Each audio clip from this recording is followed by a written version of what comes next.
Lambeau Field, Fenway Park, the Rose Bowl, the athletic venues that stand as great monuments and landmarks in our sports landscape. This hour on Yahoo Sports Radio, we take you from coast to coast to the most famous stadiums and arenas in all of sports. Stadiums USA Radio. In-depth conversation focusing on the popular venues across the sports globe, from the pros to the minor leagues to college. The latest news in stadium design, renovations, and stadium connections to their communities. Your host, Bill Hazen, talks with athletes, coaches, authors, and newsmakers who share their experiences and connections to the most storied structures and stadiums in all of sports. The conversation is now.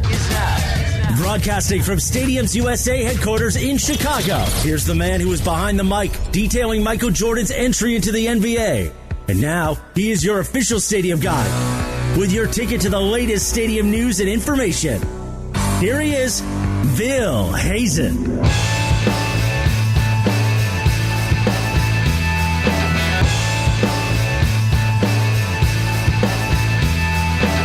One of the great stories in professional sports attaches to a gentleman by the name of Joe Theismann, and we are going to visit with him. And you talk about a guy who has seen some great stadiums, and Joe, that's our beat.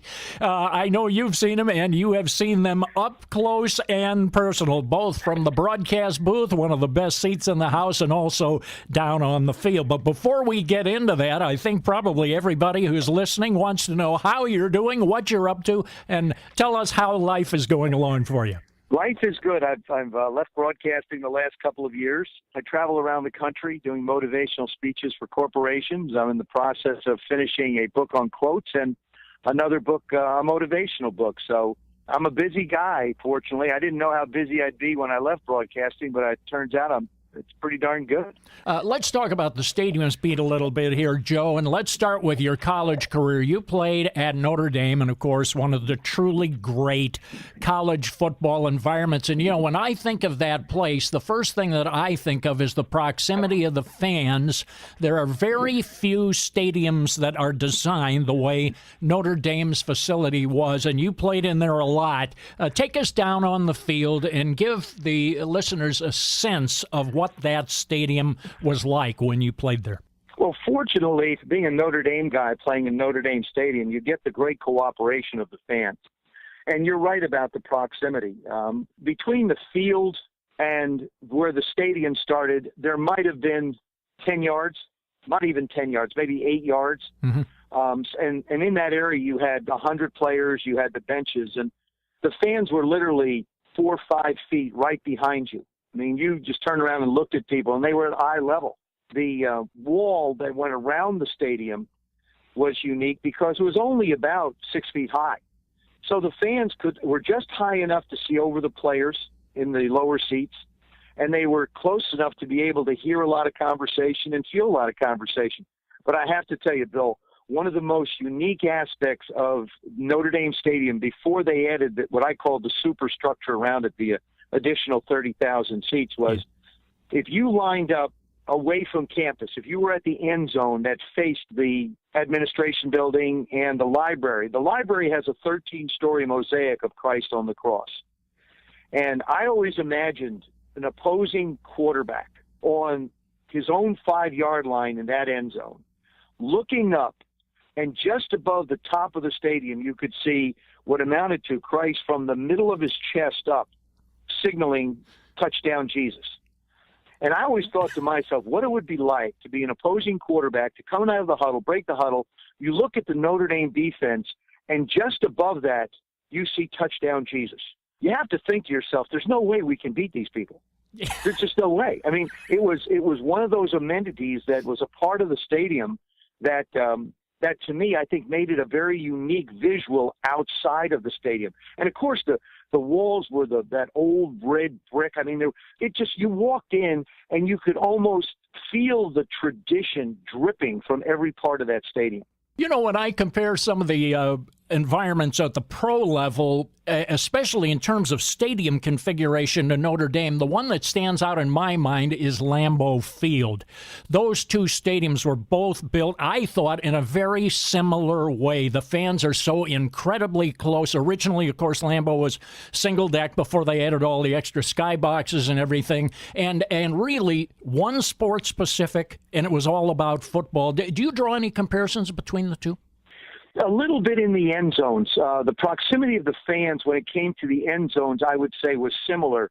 The difference would be behind the benches. The fans weren't that close, and being a visitor up in Lambeau, that was a good thing.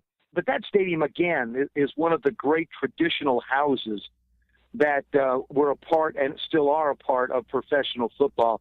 You know, Oakland Alameda Stadium and RFK Stadium in Washington, D.C., both baseball stadiums where football was played. So the fans are closer. The fans are right there. I used to love to play at RFK because literally within, again, 4 or 5 feet of the end zone, you were right in the stands. And those walls were only about 4 feet high because, again, it was a baseball stadium. You'd come out of the baseball dugout. The fans were right there on top of you. You didn't have any kind of a protection over you. It was really special. You know, it's funny, as we're talking about stadiums, I think of the Dog Pound in Cleveland, when we used to line up and warm up in the end zone where all the crazies were from the Dog Pound. And the coach used to tell us, make sure you wear your helmets in warm-ups. Mm-hmm. Well, I'm a rookie. I don't know what's going on. I mean, you know, I'll wear my helmet because the coach said wear my helmet. All of a sudden, you get out, you start stretching, you start warming up, and you hear this pink on the top of your head. And you look at the ground, and it's a dog biscuit. They're throwing dog biscuits at us while we're warming up in old Cleveland Stadium. Oh. Take you up to Michigan State, another great place. The Michigan State fans were literally 2 feet behind the bench where the visitors were, and as, of course, where the home team was. Mm-hmm. But the fans were so close that I couldn't warm up behind the bench. I had to warm up in front of the bench for fear of having someone knock the ball out of my hand when I threw it. I mean, I you know, it's funny, Bill, not having really thought about so many of these things that are so unique to stadiums that I was fortunate enough to play in. I really appreciate the opportunity to sort of take a stroll down memory lane with you. And what a great idea this is, to be able to talk about the hallowed structures that exist today. You know, even in baseball with Fenway and Yankee Stadium, places that I was fortunate. Yankee Stadium was another one I had a chance to play in. I would walk through the monuments. The one time I played, I just went out growing up in Jersey and having a chance to go to Yankee Stadium and be on the field and play in that stadium and walk through the monuments. And, you know, the great people that have played before made it so much fun as well. Joe, you mentioned RFK Stadium from your playing days, obviously with Washington, the great success you had there. And I've done a few games out of there through the years. That was one of the first multi-purpose stadiums, but I thought it dressed up pretty nicely, really, as a football stadium. And I know you were quite partial about this stadium, were you not? Yes, I was. And a lot of that had to do with the proximity of the fans. Our fans made it really tough. You talk to any player that played at RFK Stadium, and the Cowboys came a lot. Any of those Cowboys will tell you it just wasn't a fun place to be for visiting teams. And we tried to make it that way. We tried to play well enough so that the fans could make the experience miserable, similar to what we hear and see in Seattle today, that 12th man. Mm-hmm. I think we had that kind of a feel at RFK when we were a part of the Washington Redskins back in the 70s and 80s. Joe, a lot of people may not remember this, but you played several years in the Canadian Football League, and there's been a great tradition through the years. Of course, we think of Mark Trestman now, but you think of great coaches like Bud Krant. You think of great players like Warren Moon, Doug Flutie, any number of great players. I'd like you to speak about your experience there, and, of course, the nature of the Canadian game, if you will, 3 downs, men in motion, caution to the wind. It's a great passing environment. I would think it's a great place to refine your game. Can you reflect on what that meant in terms of your development as a football player? It made me a stronger quarterback with my arm because the field is basically a soccer field. The Canadian football field is not the same width nor length of an American football field.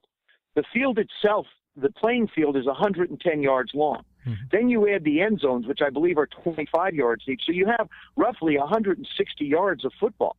You know, if you have first and goal on the 1, you have 26 yards to be able to run a pass route. You know, the fans are so much further away.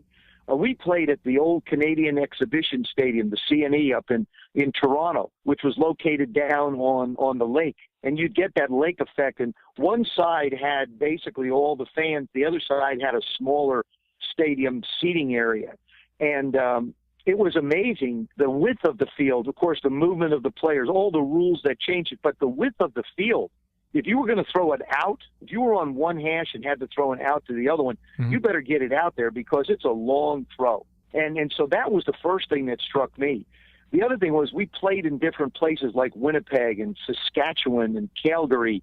We played in stadiums where the stadium didn't quite accommodate a full end zone. So you literally had the end zone run right into where the bleachers were. I mean, right into where a wall was. You'd have about 4 or 5 yards shaved off because it just couldn't be big enough for a Canadian football stadium. We had other ones where the end zone tapered off.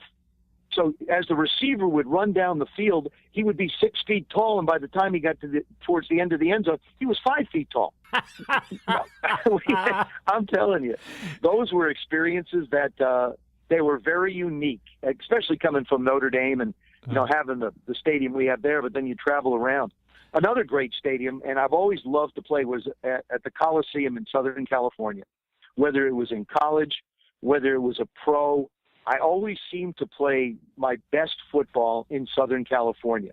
I love the smell because you get a little bit of the ocean feel. Mm-hmm. I love the way the proximity of the fans are far away from you, so you really aren't affected by them. The track that goes around it made it a different kind of an experience. And it was just, that stadium to me was one of my most enjoyable. Well, Joe, it is great to visit with you. What a wonderful collection of stories about stadiums, places where you played. It's a privilege. Of course, we know what a privilege it is to be in our respective professions and to do this for a living and to share it. We appreciate you sharing it with our audience, what it's like to be down on the field and in the broadcast booth, too. Bill, thanks an awful lot. It was wonderful spending some time with you. Thank you. Joe Theismann, our guest.